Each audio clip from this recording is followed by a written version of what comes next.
Good afternoon, ladies and gentlemen. Welcome back to another episode here on African Confessions.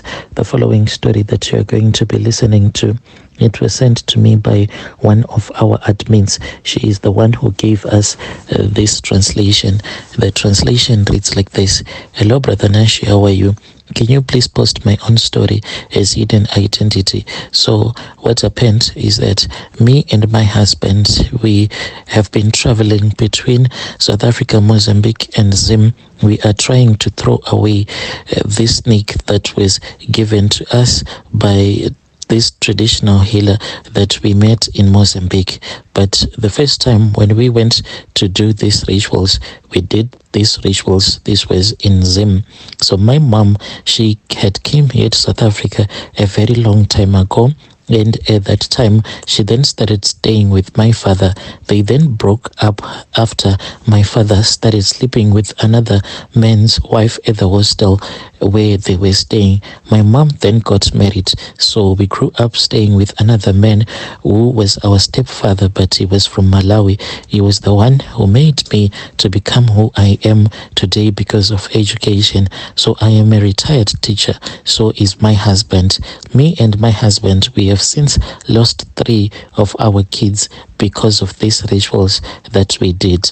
So when my mom passed away, this was like the first time to meet some of her relatives because they came here and they wanted my mom to be buried in Zim. So after a very long time when we were negotiating with them, because I wanted my mom to be buried here in South Africa, but then they said that they needed the body of their relative. So my mom, she came from Kwanda, and that was where she was buried.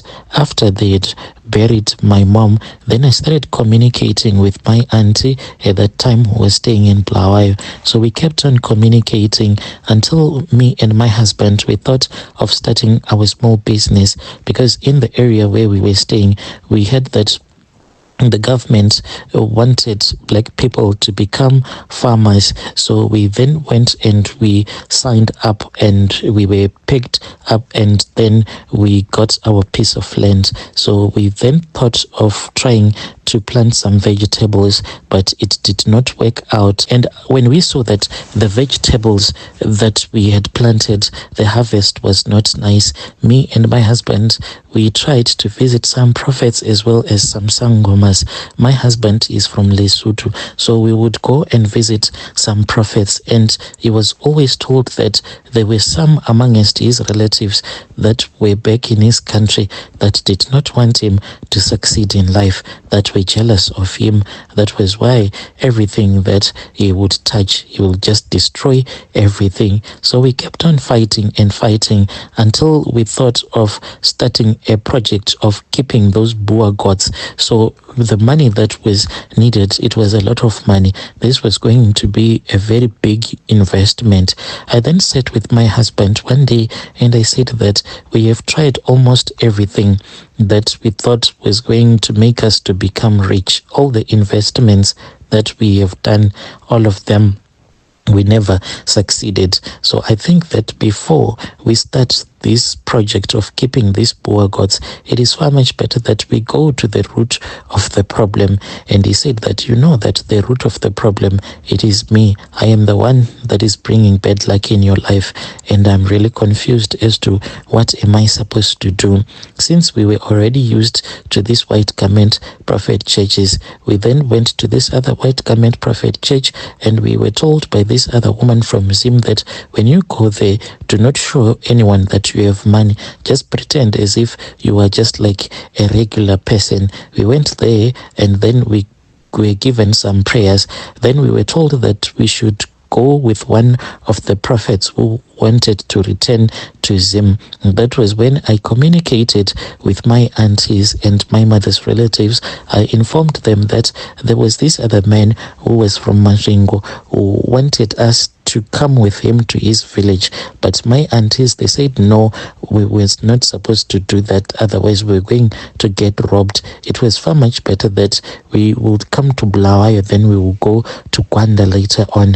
So we then went to Bulawayo. When we went to Bulawayo, me and my husband, that was when we were taken to Kwanda, in the place where my mom grew up in, and we were taken to her grave. Instead of us being taken to a white garment prophet, they said that they do not do this thing of going to church. Rather, they just go to the traditional healers. So we went to that traditional healer, and this traditional healer, he was holding a mirror. So my husband, he was then given the mirror first, and my husband told me that he saw his grandmother, that she was the one who was causing all of this bad luck that was happening to him, because the grandmother was saying ever since he went to South Africa to study, he has never returned back home, and he has forgotten about us.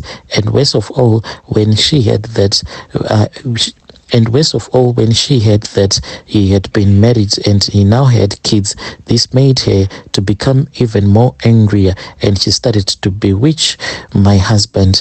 My husband said that he saw everything that they were doing there in Lesotho. And I was given the mirror. In the vision, I saw how my mother passed away and who had bewitched my mother. So my stepdad, he had another girlfriend, a secret wife, and my stepdad had 2 kids with his secret wife. So my mom was bewitched by my stepdad's secret wife, and this made me to be very angry. So after the mirror had showed us everything, we were then given some tea to drink, but this tea, I don't know what type of herbs that they used, but it tasted like, that moringa, like that is how it tasted like. The moment that we finished drinking that tea, we started vomiting and vomiting. So the traditional healer said that it was part of the cleansing ceremony. We had to be cleansed first. When we were consulting with the traditional healer, that was when he told us that we were supposed to buy a red garment. And after we had bought a red garment, we were told that we were supposed to go to our plot, and we had to go into the bushes to find a tree where we were supposed to tie that red garment. And for about a year, we were not supposed to touch that red garment. And as for our worker, we were supposed to tell him not to touch that red garment, for it was the one that will be protecting our gods from the thieves, as well as our gods not being sick at all the times, so that we can be rich. We were happy, me and my husband. We were given a lot of charms, and most of these charms, they do work. My husband was given a charm whereby if you will place it underneath his tongue, then whatever he will tell you, you will just think that you have to do whatever he would have asked you to do. My husband was then given some oil that he was told that whenever he is going to meet important people, he has to take that oil and rub it on his forehead. We were told that this oil, it was taken when 2 lions were mating. We don't know how this oil was taken, but we were just told that the fat was taken when 2 lions were busy mating. As for now, my husband, he still has that oil that was given to him by the traditional healer. We returned back to South Africa with our small red garment. We went straight to our plot and we looked for a tree. And my husband climbed up that tree and he then tied that red garment, but we don't know what went wrong, because my husband, he started to have a lot of dreams, and in his dreams he would find himself playing with a snake.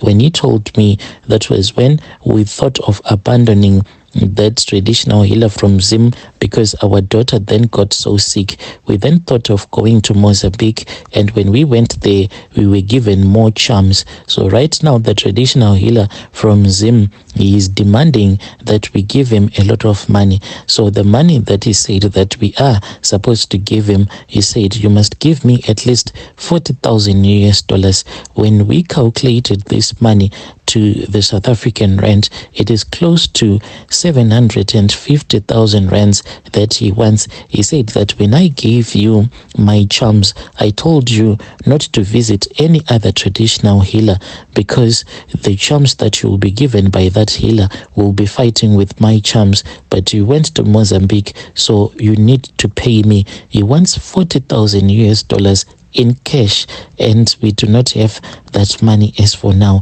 When we told him that we could not afford that 40,000 US dollars, he then told my husband to sell his car and to give him the money. My husband then refused. Then he said that, well, in time you're going to come looking for me, and just pray that by the time that I would have died, I would have sorted out this whole mess. Otherwise, your tokoloshi, your snake, is going to finish up your family. We have since lost 3 of our daughters. Dear listeners, right there was a message that was sent to me by one of our dear sister. Dear listeners, right there was a message that was sent to me by one of our admins. Strange things indeed, they do happen in this world.